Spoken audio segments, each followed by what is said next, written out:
नमस्कार.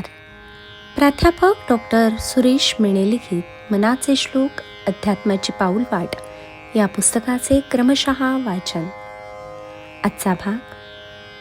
मना वासना वासुदेवी वसोदे, मना कामना कामसंगी नसोदे, मना कल्पना वाउगीते न कीजे, मना सज्जना सज्जनी वस्ती कीजे.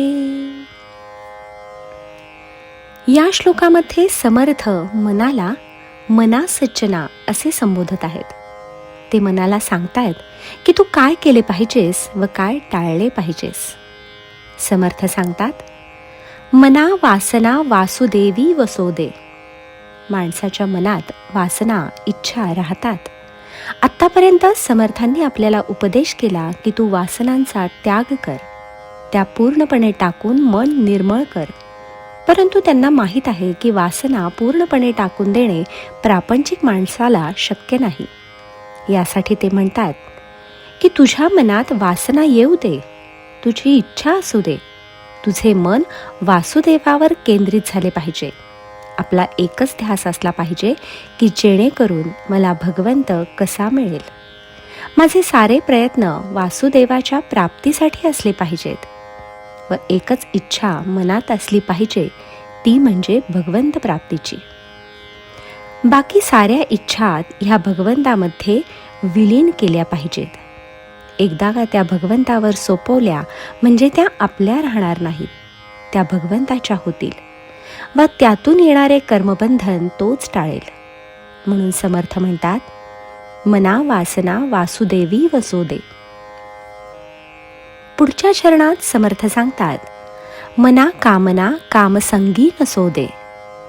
मनोकामना माणसाच्या मनामध्ये जरूर असावी, पण ती कामवासनेप्रती नसावी. कामाची वासना हे अधोगतीचे लक्षण आहे. प्रपंचात कामवासना असतेच, ती थोडीफार आवश्यकही आहे, परंतु तिचा अतिरेक होता कामा नये. उदाहरण द्यायचे झाले तर स्वयंपाकात मिठाची जेवढी गरज असते तेवढीच गरज संसारात कामाची असली पाहिजे. जर मीठ जास्त पडले तर संपूर्ण स्वयंपाक टाकून द्यावा लागेल. त्याचप्रमाणे संपूर्ण आयुष्यच कामभावनेत गेले तर आयुष्य वाया गेल्यासारखेच होईल. स्वयंपाकात मीठ नसेल तर तो खाणाऱ्याला अळणी वाटेल, परंतु नंतर त्याची सवय आपण करू शकतो व नंतर आपल्या लक्षात येईल की अळणी पदार्थ बेचव आहेत, पण अंतिमतः तेच हिताचे आहेत. म्हणून कामना ही कामभावनेची नसावी असे समर्थ सांगतात. समर्थ तिसऱ्या चरणात सांगतात की कल्पनेला मोकाट सोडू नका. वाऊगी म्हणजे चुकीची कल्पना मनात ठेवू नका. मन कसे निर्मळ असले पाहिजे.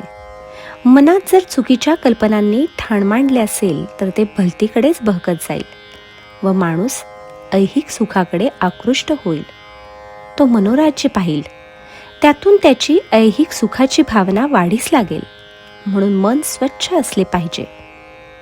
यासाठीच समर्थ मनाला प्रार्थना करतात की तू सज्जनांच्या वस्तीला राहा. सज्जन माणसे तीच असतात जी आपल्याला ऐहिक सुखाकडून भगवंताकडे वळवतात व आपली तळमळ शांत करतात, आपल्याला समाधान मिळवून देतात. अशा माणसांच्या सज्जनांच्या सहवासात मनाला राहायला ते सांगतात.